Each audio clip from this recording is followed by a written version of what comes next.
Bonjour à tous et bienvenue sur Crypto Flash, la chaîne de l'actualité crypto. Aujourd'hui, nous allons parler d'un nouveau stablecoin qui dépègue. On va parler aussi de l'Ether, du staking sur les ETF Ether qui devrait arriver prochainement. On va parler aussi de sorte de piratage lié à Morpho.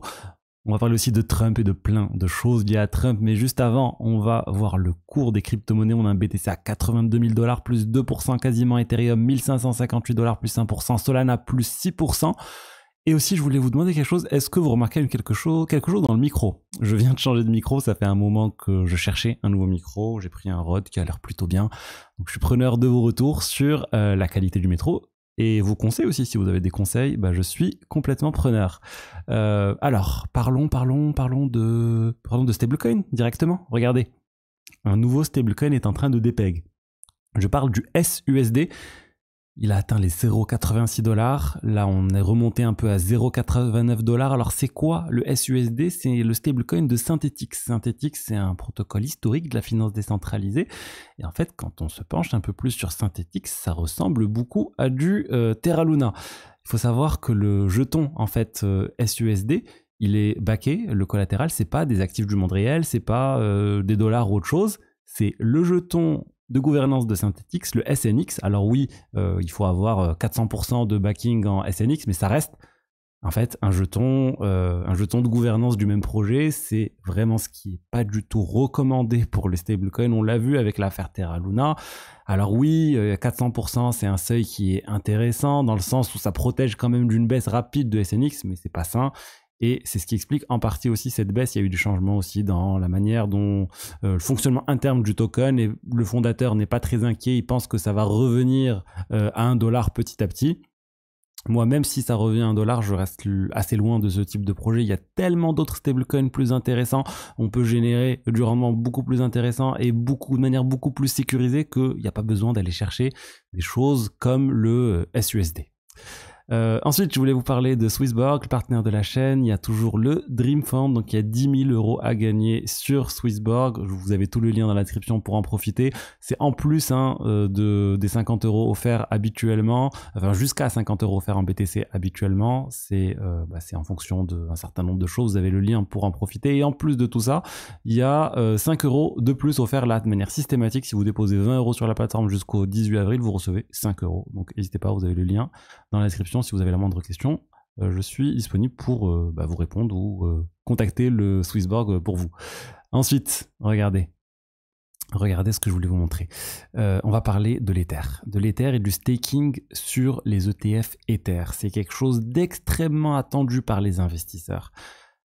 Et ça devrait rapporter entre 2 et 3% de rendement annuel sur un actif qui est censé prendre de la valeur. Là, il baisse quand même beaucoup depuis quelques mois.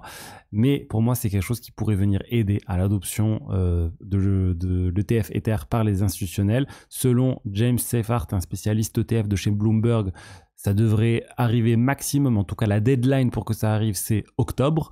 Mais potentiellement, il y a d'autres échéances intermédiaires et on pourrait avoir d'ici mai, par exemple, ou août, un refus ou une acceptation du staking sur l'ETF Ether. Moi, je pense que ça va être une acceptation. Je pense que ça va être validé. Je pense qu'il y aura plein d'ETF staking aux États-Unis.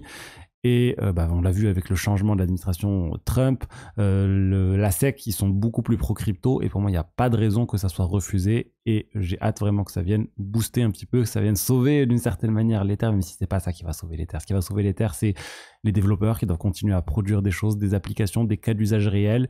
Et limite, je reviens un peu sur l'Ether et Solana, je suis content d'une certaine manière que sur l'Ether, il y a moins d'usage de type memecoin. Parce que je pense pas que les memecoins, ça va durer dans la durée, dans 2 ans, 3 ans, 4 ans. En tout cas, la folie avec les memecoins, au bout d'un moment, les gens vont perdre trop d'argent, ils vont arrêter d'y aller. Alors ça va toujours exister, mais pas avec un engouement énorme comme on a pu le voir ces derniers mois, ces dernières années. Mais c'est aussi bien ce que fait Solana. Encore une fois, je vous ai toujours dit, c'est bien qu'il y ait 2 visions différentes, et même plusieurs visions différentes. Et au final, la meilleure vision va gagner et va être copiée par les autres. Ensuite, on a eu un problème sur Morpho. Morpho, c'est l'un des protocoles de finance décentralisée les plus sécurisés. Le code est vraiment hyper sécure. Il est assez simple. Il a été audité un nombre incalculable de fois. c'est vraiment bien, Morpho, d'un point de vue sécurité. Ils prennent en compte la sécurité. Je vous l'ai déjà dit, j'ai rencontré les fondateurs à une conférence de cybersécurité crypto qui est censée, où il n'y a pas vraiment beaucoup de projets crypto qui sont dans cette conférence, c'est plus les auditeurs. Eux, ils étaient là, ils sont intéressés par ces sujets, ils développent tout ça. Et malgré tout ça, il y a eu un problème sur Morpho. On n'est pas sur un problème lié au smart contract, on est sur leur interface qui a eu un souci. On n'a pas les détails techniques exacts, mais en tout cas, il y a un utilisateur qui a perdu 2,6 millions de dollars.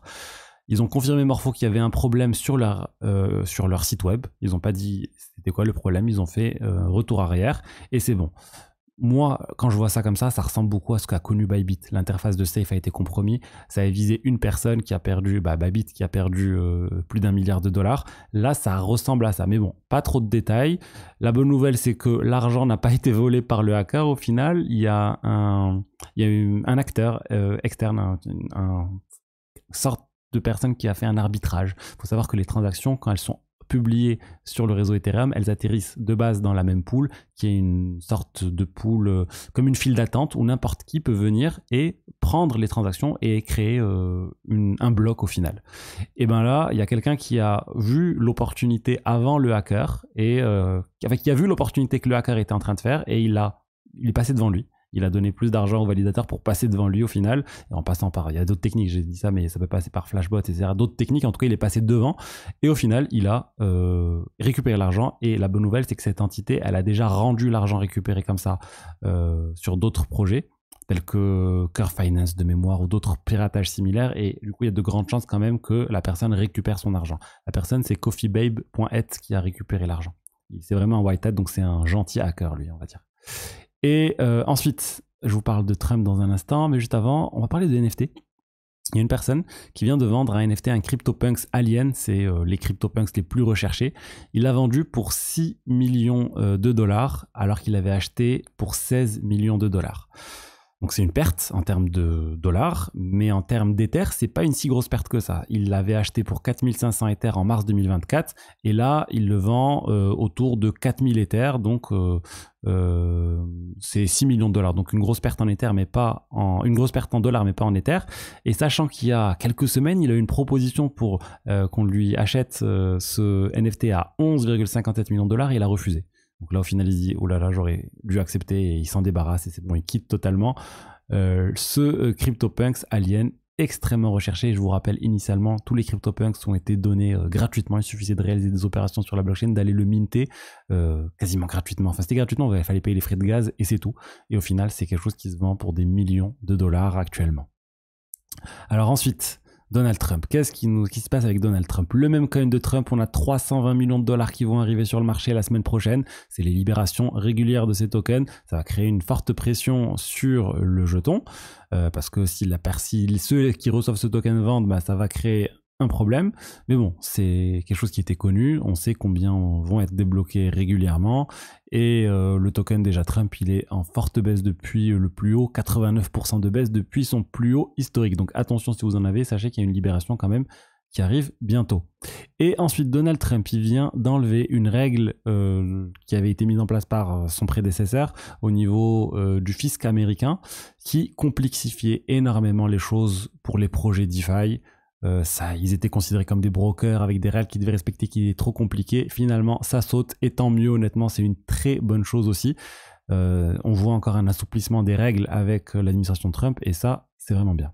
Ensuite, comme je vous l'avais dit dans la vidéo d'hier ou d'avant-hier, World Liberty Financial, le projet de Trump, n'aurait pas vendu d'Ether. En tout cas, eux, ils disent on n'a pas du tout vendu d'Ether. Il y avait un article même de Coindesk qui était sorti qui disait regardez, World Liberty Financial vend. Au final, en tout cas, World Liberty dit non. On n'a pas la réponse d'Arkham qui est l'entité qui avait tagué World Liberty Financial point d'interrogation le wallet. A priori, c'était pas, en tout cas selon eux, c'était pas leur wallet et honnêtement c'est possible. Ils ont un portefeuille public où on peut voir les choses. Ce portefeuille n'était pas complètement lié au portefeuille public. Et voilà, on a fait le tour aujourd'hui des plus grosses actualités crypto du jour. Si le contenu vous a plu, n'hésitez pas à liker, commenter, vous abonner et je vous dis à lundi pour la suite. Allez, ciao ciao.